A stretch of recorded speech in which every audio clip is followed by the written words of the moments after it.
The sun beat down on the gates of Fort Redwood as the morning flag ceremony concluded, and soldiers began dispersing to their respective duties, the concrete still warm from the early rays, boots echoing across the base like a quiet drumbeat of routine discipline until a slow, uncertain shuffle broke the rhythm, drawing glances from a few nearby guards as an elderly man, dressed in pressed khaki pants and a buttoned blue shirt tucked beneath a weathered tan coat, approached the gate holding an old, faded military ID in one shaking hand, and as he got closer, the young officer on gate duty raised an eyebrow, already annoyed before a word was exchanged, sizing up the man not by his posture or presence,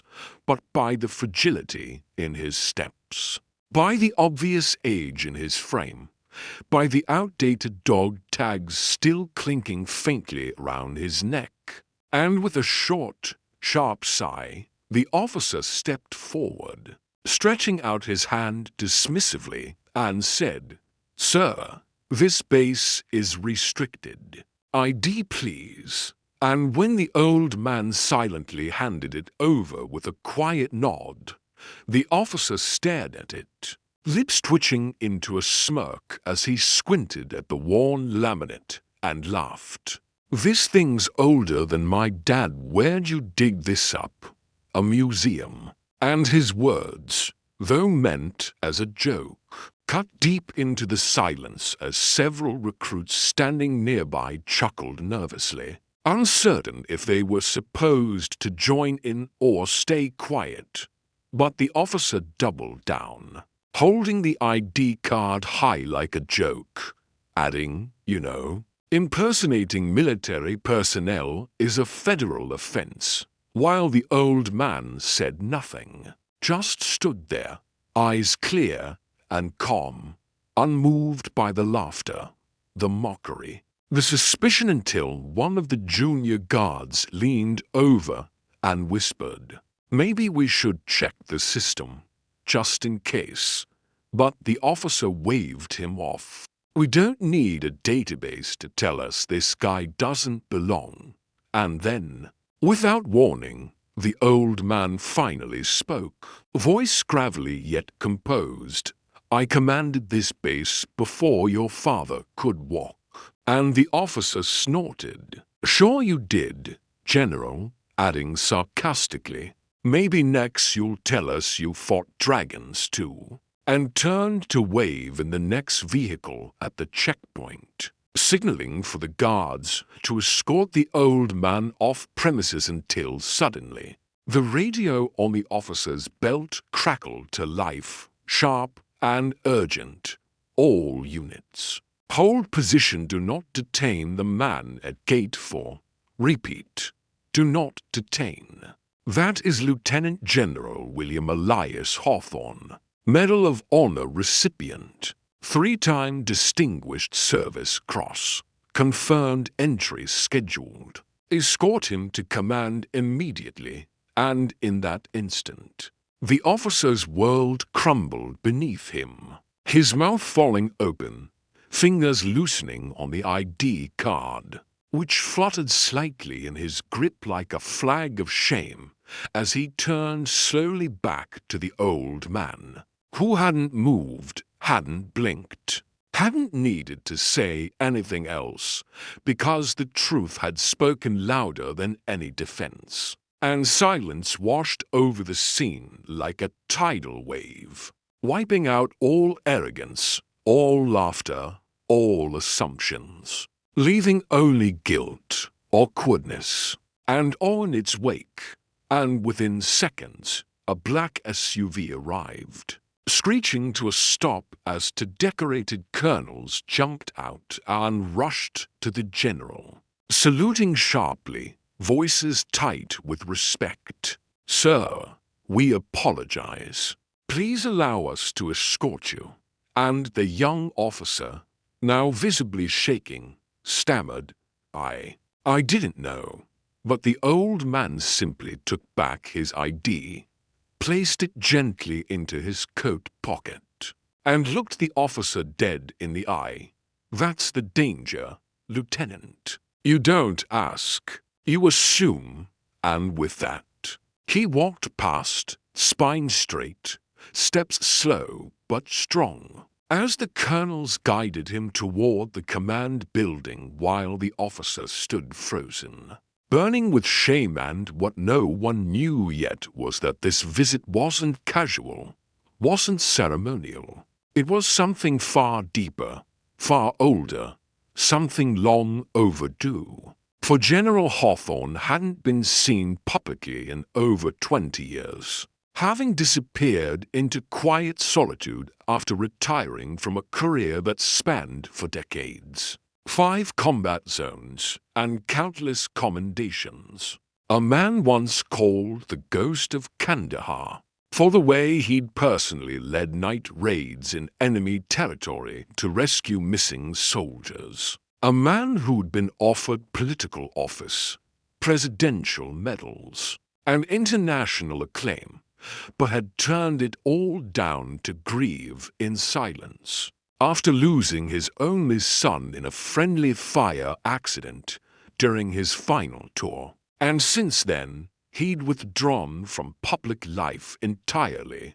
No interviews, no parades, just long walks through forgotten towns and memories. Until 3 weeks ago, when he received a letter from Fort Redwood's new base commander, his former student, inviting him back to help redesign the ethics training program for junior officers. A project born from rising complaints about disrespect toward older veterans and declining empathy among recruits. And Hawthorne had agreed on one condition: that no one announce his arrival. No special treatment, no press. He wanted to see the base from the ground, as an old man, invisible, to test the culture firsthand.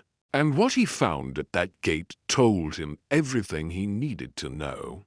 And that evening, after the humiliation of the officer went viral through a leaked phone video showing the ID, the laughter, the panic when the radio call came through, social media exploded with reactions ranging from rage to heartbreak. Thousands of veterans sharing stories of similar treatment, of being dismissed, disrespected, unseen. And the Pentagon released a statement within hours promising a formal review of base protocols. While Fort Redwood's leadership held an emergency press briefing confirming the general's visit and apologizing publicly, yet through all of it, Hawthorne remained silent, declining every interview, every question, instead requesting a private session with the entire officer training class, including the young lieutenant who had mocked him, and in a room filled with rigid backs and silent shame. He stood at the podium not as a scolding elder, but as a soldier who had seen too much, lost too much, and yet still believed in what the uniform stood for. And he said, "The strength of this nation has never been in its weapons. It's in its people. Respect isn't in how high you salute, but how deep you listen." And then, slowly, he reached into his coat and pulled out a photo, faded, creased, of himself, young, smiling, with his son in uniform beside him, and the room held its breath as he added, "That boy died protecting men who didn't know his name. Don't let his sacrifice be forgotten because you couldn't recognize one like him when he got old." And not a single officer left the room without tears in their eyes, and still Hawthorne asked for no recognition, refusing all honorary titles, donations, or awards sent his way, instead funneling everything into a foundation for homeless veterans, saying only, Make sure none of them ever get laughed at again. And over the following months, military bases across the country revised their entry protocols, installed veteran outreach liaisons, and began mandatory respect training modeled after Hawthorne's Gate. As the moment came to be known, and the young officer who had mocked him, he was demoted, then reinstated after requesting to personally work in veteran support services, eventually becoming one of the most vocal advocates for those who had served before him, traveling with Hawthorne to speak at youth programs and boot camps, always starting his speech the same way. "I was the man who laughed, and I'm here to tell you why I never will again." And as for the general, he continued to walk alone, visiting cemeteries with no cameras, eating lunch with forgotten soldiers in rundown shelters, slipping medals into coat pockets and saying quietly, "Your story matters," before vanishing again into the streets. And years later, when he finally passed away quietly in his sleep at age 94, having spent his final birthday in a homeless shelter talking to a Marine who didn't even know his name, the entire nation stopped, flags lowered, bases stood still, and even the president, in his address, said, he reminded us that greatness doesn't fade, it just walks slower. And the gates of Fort Redwood, now renamed Hawthorne Base, bear a bronze statue of him standing just as he did that morning, hand outstretched holding an old ID, not as a symbol of power, but as a reminder to every soldier and citizen that the most important part of service is never forgetting those who came before you, especially when they return not in uniform, but in silence.